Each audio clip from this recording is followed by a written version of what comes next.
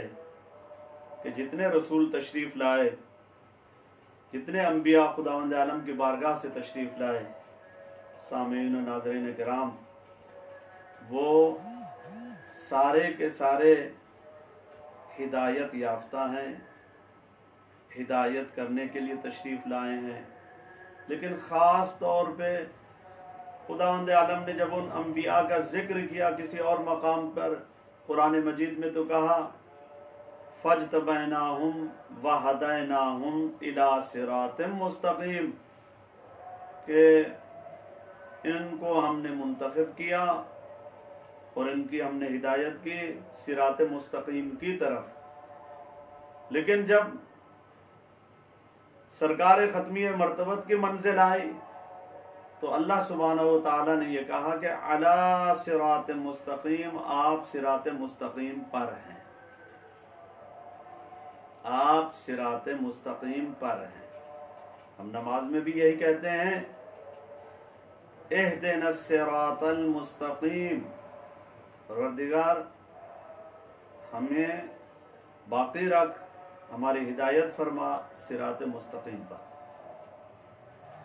اور یہاں کہا کہ علی صراط مستقیم، صراط مستقیم پر رسول خدا تشریف فرما ہے۔ اور ایک چیز اور بھی قرآن مجید میں سامنے آئی کہ جب پروردگار عالم نے ابلیس کو کہا قال فاخرج منها فإنك رجیم، اے شیطان، ابلیس تو مردود ہو چکا ہے، میرے آسمانوں سے نکل جا، تو اس نے یہ کہا کہ میں یہاں سے تو جا رہا ہوں، لَأَقْعُدَنَّ لَهُمْ صِرَاطَكَ الْمُسْتَقِيمِ، میں بھی گمراہ لوگوں کو گمراہ نہیں کروں گا، بھٹکے ہوں کو نہیں بھٹکاؤں گا۔ اس نے کیا کہا لَأَقْعُدَنَّ لَهُمْ صِرَاطَكَ الْمُسْتَقِيمِ، میں بھی صراط مستقیم پر جا کر بیٹھوں گا،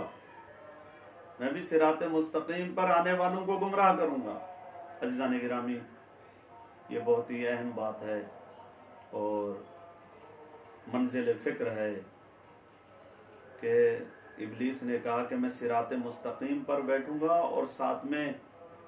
یہ سورہ الاعراف کے الفاظ ہیں، نہ فقط بیٹھوں گا بلکہ یہ کہا لَأَقْعُدَنَّ لَهُمْ صِرَاطَكَ الْمُسْتَقِيمِ ثُمَّ لَآتِيَنَّهُمْ مِنْ بَيْنِ أَيْدِيهِمْ وَمِنْ خَلْفِهِمْ وَعَنْ أَيْمَانِهِمْ وَعَنْ شَمَائِلِهِمْ وَلَا تَجِدُ أَكْثَرَهُمْ شَاكِرِينَ۔ نہ فقط میں صراط مستقیم پر بیٹھوں گا بلکہ انہیں میں گمراہ کروں گا، کبھی سامنے سے آ کر گمراہ کروں گا، کبھی ان کو پشت سے گمراہ کروں گا، کبھی دائیں طرف سے آ کر گمراہ کروں گا، کبھی بائیں طرف سے آ کر گمراہ کروں گا۔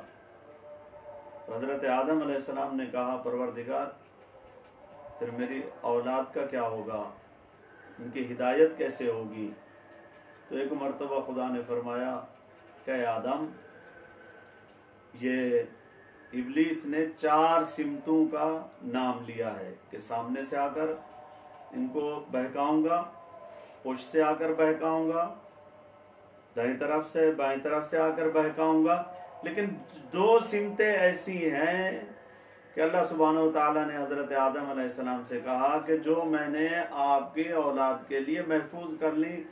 وہاں تک اس کی نگاہ ہی نہیں پہنچی۔ وہ 2 سمتیں کون سی ہیں؟ ایک بلندی کی سمت ہے اور ایک نیچے کی سمت ہے، یعنی یہ 2 سمتیں میں نے آپ کی اولاد کے لیے محفوظ کر لی۔ یعنی کیا مطلب؟ کہا کہ جب بلندی کی طرف میرا بندہ اپنے ہاتھ اٹھا کر مجھ سے دعا کرے گا تب بھی میں معاف کر دوں گا، اور جب نیچے کی طرف جھک کر اپنے سر کو سجدے میں رکھے گا تب بھی معاف کر دوں گا۔ تو عزیزان گرامی، اس سے آگے پھر خدا نے فرمایا صراط مستقیم یہ کس کا راستہ ہے؟ ان بندگان خدا کا راستہ ہے کہ جو اس راستے پر باقی رہے، اس راستے پر قائم رہے۔ اور پھر اس کے بعد پھر خدا نے کیا کہا؟ تنزیل العزیز الرحیم، اس قرآن مجید کے لیے کہا۔ آگے بات آئے گی، آج ہماری یہ پہلی نشست ہے، یہ ہمارا پہلا درس تفسیر قرآن ہے۔ آگے بات آئے گی، تفصیل اس کی آئے گی کہ کہا کہ تنزیل العزیز الرحیم، ایک ہے لفظ تنزیل، اور چونکہ بزم شبیر کے پیج پر یہ پورے ورلڈ میں گفتگو جا رہی ہے، تو اس میں بچے بھی اس گفتگو کو سماعت کر رہے ہوں گے، ان کے لیے عرض کرنا چاہتا ہوں کہ ایک ہے لفظ تنزیل اور ایک ہے انزال۔ جیسا کہ سورہ قدر میں کہا انا انزلناہ فی لیلۃ القدر، اس قرآن مجید کو ہم نے شب قدر میں نازل کیا۔ تو جہاں لفظ انزال آیا وہاں ہے پورے قرآن کو نازل کر دیا آسمان اول، اور جہاں لفظ تنزیل آیا ہے وہاں قدر ضرورت قرآن مجید کو حضرت جبرائیل علیہ السلام کے ذریعے سے پروردگار عالم اپنے رسول کو عطا کرتا رہا۔ اور یہ نسبت دینے کی کیا ضرورت تھی کہ تنزیل العزیز الرحیم، یہ نازل کیا گیا ہے قرآن عزیز الرحیم، غالب اور رحیم خداوند عالم کی طرف سے۔ یعنی غالب کا مطلب کیا ہے؟ جسے کوئی شکست نہ دے سکے، یعنی کوئی یہ نہ کہہ سکے کہ جس طرح سے پہلے کچھ لوگوں نے قرآن مجید کی مخالفت کرتے ہوئے کہا وَمَا هُوَ بِقَوْلِ شَاعِرٍ قَلِيلًا مَا تُؤْمِنُونَ، یہ تو شاعر کا قول ہے اور تم کم ایمان لاتے ہو، جبکہ یہ شاعر کا قول نہیں ہے، یہ شاعر کی تک بندی نہیں ہے، یہ اللہ کا کلام ہے۔ اور کچھ نے کہا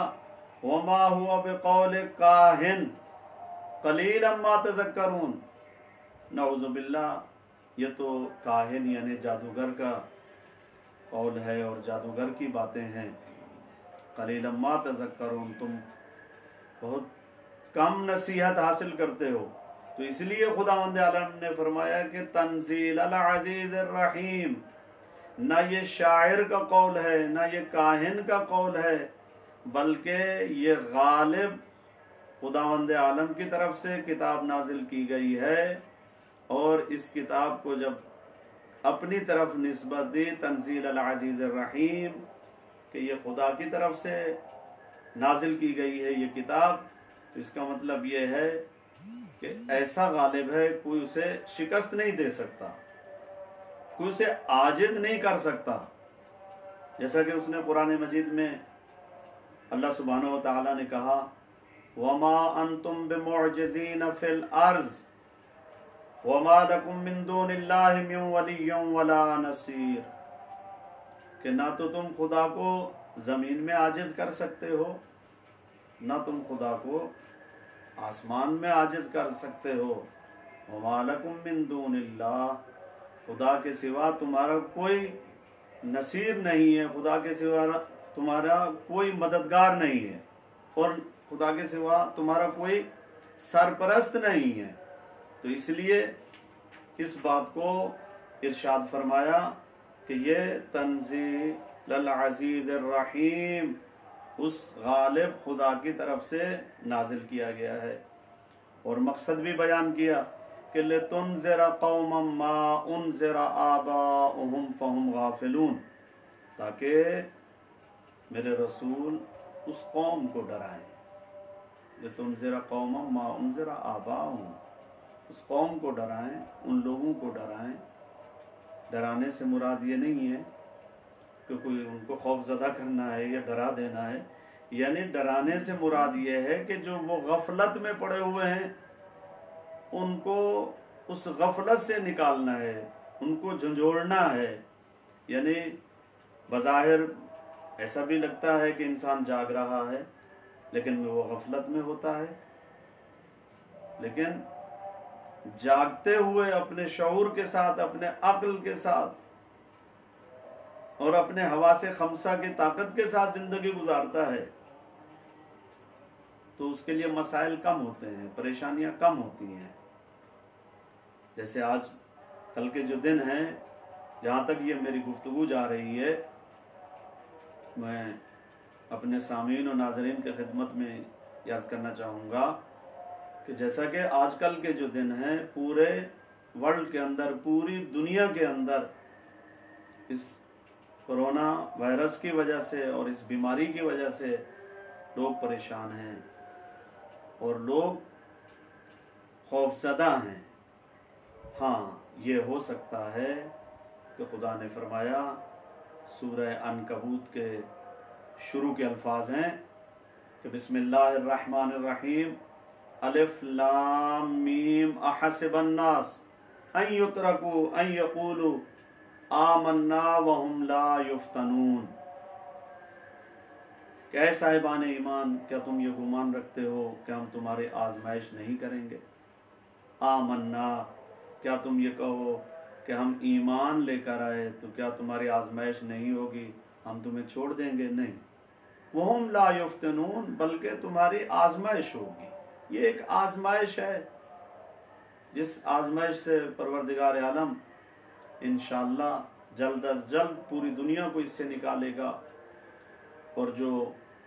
مریض ہیں خداوند عالم ان تمام کو صحت کاملہ اور عاجلہ عطا فرمائے گا اس مہینے کے صدقے میں۔ اور یہ جو آزمائش ہے، آزمائش کی منزل پر اگر آپ دیکھیں تو انبیاء علیہ السلام کو بھی آزمائش سے گزارا گیا ہے۔ جیسے آج ہمارے لیے معاملات ہیں، ان کو بھی ان آزمائشوں سے گزارا گیا ہے۔ جیسے خداوند عالم نے خود فرمایا کہ وَإِذِ ابْتَلَىٰ إِبْرَاهِيمَ رَبُّهُ بِكَلِمَاتٍ، کہ ہم نے حضرت ابراہیم علیہ السلام کو آزمایا اور آزمائش میں ڈالا اور چند کلمات ان کو دیے، فَأَتَمَّهُنَّ، ان کو انہوں نے مکمل کر دیا۔ تو خدا نے کیا کہا؟ قَالَ إِنِّي جَاعِلُكَ لِلنَّاسِ إِمَامًا، کہ اے ابراہیم، ہم نے آپ کو لوگوں کے لیے امام قرار دے دیا۔ جہاں یہ انعام دیا، آزمائش کے بعد امامت کا عہدہ اور درجہ عطا کیا، وہاں ساتھ میں یہ بھی اعلان کیا کہ جیسے نبوت اور رسالت الہی عہدے ہیں، اللہ سبحانہ و تعالی جس کو عطا کرتا ہے وہی نبی ہے، وہی رسول ہے، اسی طرح سے انی جاعلک للناس اماما کہہ کر کے بھی خداوند عالم نے اپنی طرف نسبت دے دی کہ امامت کا عہدہ بھی میری طرف سے ہی ہوگا، منصوص من اللہ ہوگا۔ تو یعنی ایک آزمائش کے بعد ان کو امامت کا عہدہ عطا ہوا۔ مان لیا کہ انبیاء علیہ السلام کو بھی آزمائش سے گزارا، اور آزمائش سے گزارنے کے بعد خداوند عالم نے ان کے مرتبے میں اور ان کے منزل میں اضافہ فرمایا۔ ہمیں جو آزمائش سے گزارا جا رہا ہے وہ اس لیے گزارا جا رہا ہے کہ تاکہ اس آزمائش کے ذریعے سے ہم اپنے خدا کے اور قریب ہو جائیں، ہم اپنے اللہ سبحانہ و تعالیٰ کے اور قریب ہو جائیں۔ بالکل اسی طرح سے جیسے ماں بچے کو ڈانٹ دیتی ہے، یا بچے سے کوئی چیز ٹوٹ جاتی ہے، یا ہوم ورک نہیں ہو پاتا، یا کوئی کام بولتی ہے ماں تو وہ کر نہیں پاتا، تو پھر ماں اس کو تھوڑی سی جب سزا دیتی ہے تو بچہ دروازہ کھول کر گھر کے باہر نہیں جاتا، بلکہ وہ ماں ہی کی طرف پلٹتا ہے، ماں ہی کے دامن سے لپٹتا ہے۔ گویا اس آزمائش میں بھی ہم اللہ سبحانہ و تعالیٰ کے اور قریب ہو گئے۔ پوری دنیا آئسولیشن میں چلی گئی، سوچنے کا موقع نہیں تھا، سوچنے کا موقع مل گیا۔ کچھ چیزیں یاد نہیں تھی، وہ چیزیں یاد آ رہی ہیں۔ بہت سی چیزیں کرنا چاہتے تھے، وقت نہیں ملتا تھا۔ جیسا کہ یہ ماہ رمضان المبارک کا مہینہ ہے، نیک مہینہ ہے، رحمتوں اور برکتوں والا مہینہ ہے، اس مہینے کی سعادتیں اور برکتیں تو اس قدر ہیں کہ اگر کوئی روزے کے ساتھ سو بھی جاتا ہے تو اس کا سو جانا بھی تسبیح خدا کا درجہ رکھتا ہے، یعنی وہ جو سانس لے رہا ہے یہ بھی تسبیح خدا کا درجہ رکھتے ہیں۔ تو آئیے ہم سب مل کر دعا کرتے ہیں کہ پروردگارہ اس بیماری سے پوری دنیا کو صحت کلی اور شفاء کلی عطا فرما۔ پروردگارہ جو بیمار ہو چکے ہیں، وینٹ پہ چلے گئے ہیں اور زیر علاج ہیں، تجھے بیمار کربلا کا واسطہ میرا اللہ ان کو صحت کاملہ اور عاجلہ عطا فرما، اور بزم شبیر کے اس پیج پہ جتنے لوگ اس گفتگو کو سماعت فرما رہے ہیں، پروردگار ان کی توفیقات خیر میں اضافہ فرما۔ پروردگار اس مہینے کے صدقے میں ان کے نیک حاجات اور تمناؤں کو پورا فرما۔ جو اپنے وطن سے دور ہیں، اپنے ملک سے دور ہیں، وہ جہاں جہاں رہتے ہیں پروردگارہ ان کے ارد گرد کو اور ان کے گھروں کو، ان کے محلوں کو، ان کے ملک کو، ان کے شہر کو امن کا گہوارہ بنا دے۔ پروردگارہ جو اس بیماری میں مبتلا ہو کر بے روزگار ہو چکے ہیں، پروردگارہ ان کو رزق واسع عطا فرما، امام زمانہ علیہ السلام کے ظہور میں تعجیل فرما، اور ہمیں ان کے اعوان و انصار میں محشور فرما۔ آمین یا رب العالمین۔ وما علینا الا البلاغ المبین۔